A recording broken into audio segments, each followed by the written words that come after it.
One of the biggest mistakes you can make when working out at home without a trainer or instructor to guide you is to not have proper knee, foot, and ankle alignment. So when you're working through exercises like squats, bridges, lunges, or any sort of cardio activity, you want your knees to be properly aligned right over your ankles and toes. If that doesn't happen, you're going to be more prone to stiffness, tightness, pain, or even injuries in the knees and hips, and you'll definitely create a lot of imbalances in between the quads and hamstrings.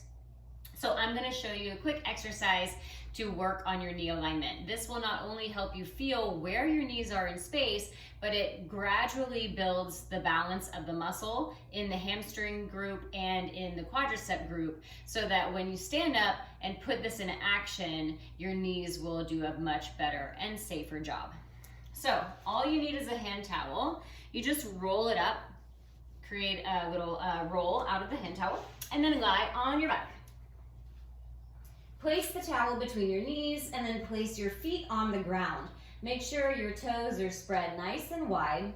Both heels are pressing down, and you begin this exercise in neutral spine. So your tailbone is heavy on the floor, the back of your head is heavy, and then you have a small space between your low back and the mat and a small space between your neck. Rest your arms, make sure your upper body stays out of this as much as possible. Now from here, press into your feet. Lightly engage your hamstrings just to lift the pelvis about 1/2 inch off of the floor. As you do that, make sure you're engaging this area up top called the gluteal fold. So this is the crease right underneath your tush. Now, once you have this engaged, you're going to press even harder and lift all the way up into the full range of your bridge position.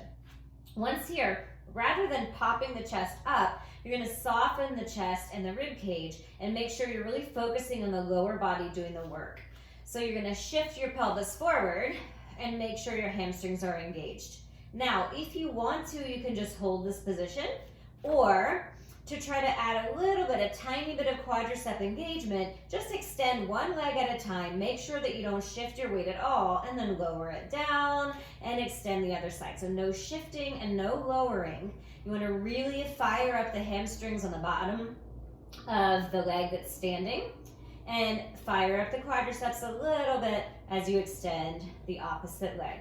Once you've done about 10 repetitions of this, you can lower both feet down, pause, inhale into the back of your rib cage, and as you exhale, soften the spine and slowly lower all the way down.